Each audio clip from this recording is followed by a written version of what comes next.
Assalamualaikum warahmatullahi wabarakatuh.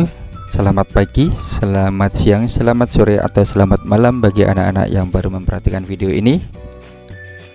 Kita sudah masuk pada pembelajaran yang kedua pada subtema kedua tema 1.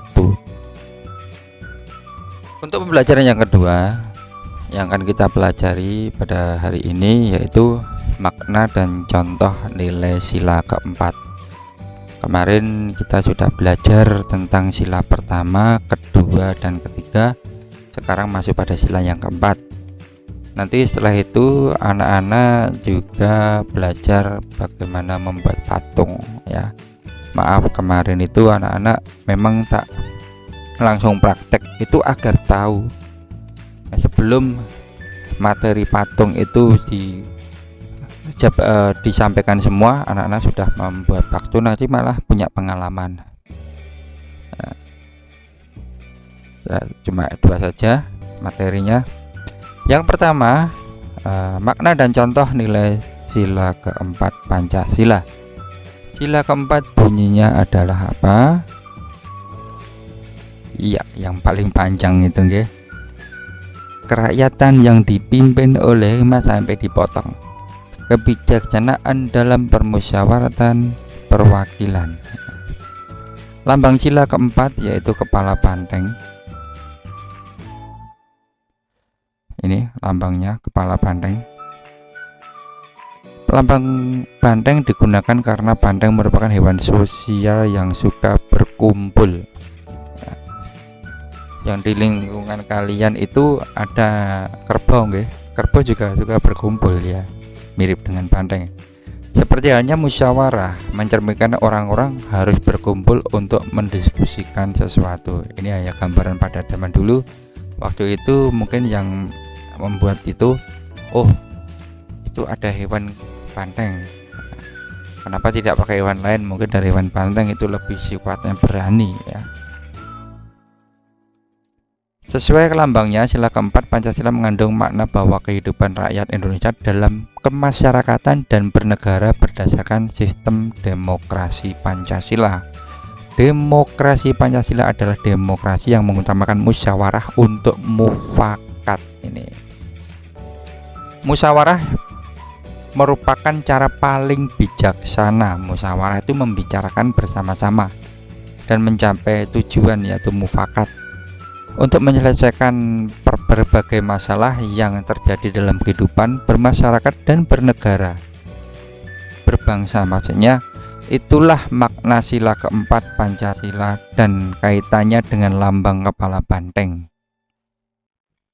Segenap warga negara Indonesia hendak menunjukkan sikap mencerminkan sila keempat Pancasila. Contoh sikap tersebut: tidak memaksa kehendak orang lain. Yang pertama, tidak memaksa.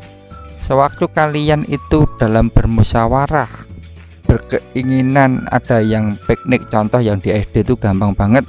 Kalau ada musyawarah menentukan tempat piknik itu, ada yang ingin ke pantai, ada yang ke gunung. Boleh kita berbeda pendapat, berbeda pikiran, tapi kita tidak boleh memaksa. Makanya kita musyawarahkan dulu. Jangan kudu neng kene, tidak boleh. Itu contoh sikap yang pertama, tidak memaksa kehendak orang lain. Kemudian mengutamakan musyawarah untuk mufakat dalam menyelesaikan masalah bersama. Musyawarah itu berbicara dengan baik untuk mencapai mufakat. Mufakat itu seperti keputusan ya. Kita dibicarakan. Nanti kita bicarakan untung ruginya. Nah, nanti kita lihat dananya, kita lihat waktunya dan lain sebagainya. Itu namanya musyawarah ya, membicarakan. Kemudian yang ketiga, contoh sikapnya yaitu mendengarkan pendapat pendapat anggota dalam musyawarah. Nah, ini ya tata krama atau disiplinnya dalam musyawarah seperti itu. Jadi kalau ada orang tidak hanya musyawarah, kalau kamu berbicara pada siapapun, ada di kelas pun ya, kalau di kelas itu tidak mendengarkan bapak atau ibu guru, itu juga tidak disiplin, tidak tertib, tidak sopan ya. Itu kalau mendengarkan itu harus benar-benar didengarkan, dilihat orangnya kalau perlu. Itu menandakan kita menghormati. Kalau kita menghormati, otomatis yang bicara juga menghormati kita. Nah, seperti itu. Yang keempat, mengutamakan kepentingan umum daripada kepentingan pribadi. Ya selalu seperti itu, kita tanamkan kepentingan itu untuk orang banyak, jangan kepentingan untuk diri sendiri ya. Egois itu namanya. Mengutamakan kepentingan umum. Saling menghargai perbedaan pendapat dalam musyawarah. Nah, kalau ada rasa saling menghargai, otomatis nanti tidak adanya permusuhan, perselisihan ya, saling menghargai. Kemudian yang keenam, melaksanakan hasil keputusan musyawarah dengan penuh tanggung jawab. Nah, kalau sudah diputuskan, kita harus tanggung jawab. Jangan kalau dibutuhkan dek di luar, wah tadi aku milih gini, harusnya gini, pokoknya aku nggak mau, wah dah terserah, pokoknya aku tidak sesuai dengan keputusan rapat. Tidak boleh, harus tanggung jawab. Nah, biasakan, dibudayakan sikap tersebut. Nah, inilah sikap-sikap ya diantaranya. Sebenarnya masih banyak lagi, tapi ini sudah mencakup hampir semua, oke. Jadi sikap-sikap itu hubungannya dengan musyawarah, dan itu hubungannya dengan nilai sila yang keempat, yaitu musyawarah. Selanjutnya, materi untuk membuat patung. Kemarin anak-anak sudah membuat patung, sudah belajar tentang bahannya, sudah belajar tentang tekniknya. Sekarang membuat patung itu sendiri. Ide membuat karya patung berasal dari mana saja.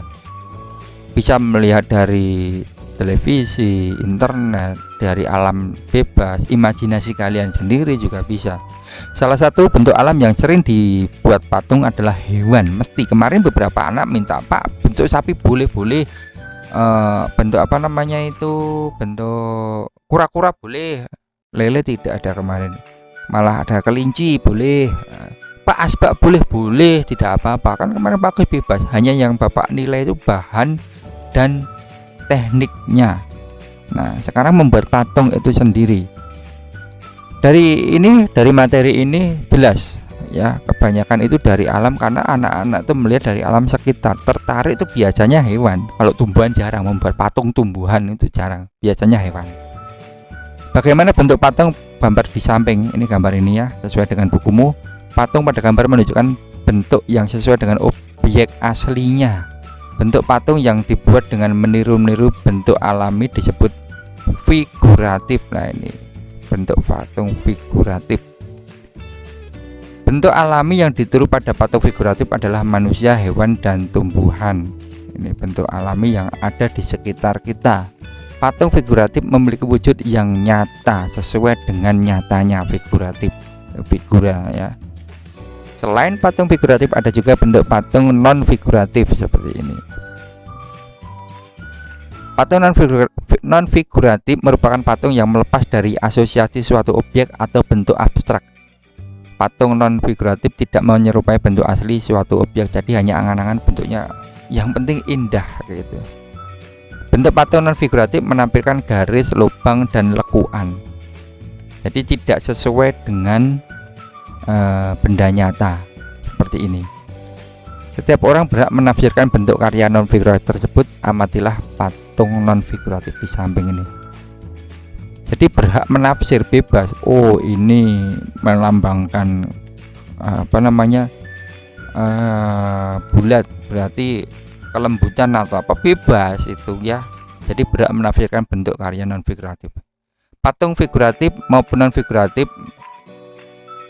dapat dibuat dengan berbagai bahan dan teknik. Kemarin kita sudah belajar bahan dan teknik ya. Berikut cara membuat patung figuratif dengan menggunakan bahan plastisin. Ingat, plastisin termasuk bahan apa? Nah, betul, lunak. Dengan teknik apa? Sip butsir ya. Pak, teknik ngepal-ngepal ya. Itu bisa masuk pada teknik merangkai, nempel tangannya, sayapnya, dan lain sebagainya itu. Lanjut. Ini ada apa namanya, urut-urutannya ya. Siapkan alat dan bahan. Perlukan plastisin. Alat digunakan untuk membuat pola patung, kertas. Jadi dibuat dulu gambarnya. Oh, patung ini apa namanya, sapi, kerbau. Paling enak itu kura-kura, lele, enak gitu ya. yang pokoknya nggak ribet itu. Gambarlah pola sesuai patung yang dibuat. Pola dapat berupa garis, berupa bagian-bagian patung yang akan dirangkai. Nah, ini ada teknik juga dalam merangkai. Ambil plastisin sesuai pola pada gambar menggunakan jari, pijat-pijat plastisin hingga berbentuk seperti yang diinginkan. Nah, ini ada gambarnya. Ini sesuai dengan bukumu. Ini plastisinnya kemudian digambar, kemudian dibentuk, terus dari potongan-potongan ada kepalanya, ada belalainya, telinganya, itu baru digabung-gabungkan. Nah, ini patung figuratif sudah jadi. Nah, Pak, kok gambarnya bentuknya tidak gajah seperti itu nyatanya lah. Yang penting ini tuh menyerupai apapun yang ada di sekitar kalian. Kalau ini kan kamu udah tahu ini gajah lah, gajah di nyatanya ada, berbeda dengan ini apa ini. Jadi imajinasi orang sendiri-sendiri, yang penting itu indah. Tapi dengan orang membuat kayak gini itu mempunyai makna apa yang diinginkan. Tapi kalau orang lain berhak menafsir bentuk karya non figuratif tersebut. Jadi dengan apapun, oh ini harus gini ya, tapi tergantung dari pembuat itu karya. Ya, ini ya gambar-gambarnya. Ini tadi sesuai dengan gambar ini, ambillah plastisin, rangkai semua, akhirnya terbentuk menjadi patung gajah. Nah, seperti itu nggih materi untuk pembelajaran yang kedua. Seperti biasa ada penilaian harian atau evaluasi setelah kalian mempelajari ini. Baca-baca juga ingat mendengarkan video sekaligus merangkum, mencoret-coret itu atau stabilo. Kemudian anak-anak kembali lagi membaca, kemudian barulah mengerjakan penilaian harian. Ingat, kalau bisa jangan minta tolong, kerjakan sendiri, karena itu termasuk hasil tangkapan kalian waktu belajar ataupun mendengarkan dari video itu. Oh, sudah masuk apa belum, sudah paham atau belum, kerjakan sendiri, baru laporkan ke Pak Agus. Tujuannya sudah mengerjakan, besok pas pembahasan nanti kamu koreksi kesalahannya apa gitu ya. Itu sebagai evaluasi. Jadi sudah jelas apa belum, barulah kalau kamu ingin tanya, tanyakan gitu. Jelas ya. Setelah itu kerjakan ya seperti biasanya. A dikerjakan, B juga dikerjakan, kemudian yang C juga dikerjakan. Cukup sekian nggih. Ini videonya singkat karena hanya 2 muatan pelajaran saja. Kalau masih belum jelas silahkan tanya ke Pak Agus. Itu saja yang Bapak sampaikan. Jika ada kekurangan Bapak mohon maaf. Akhirul kalam, wassalamualaikum warahmatullahi wabarakatuh.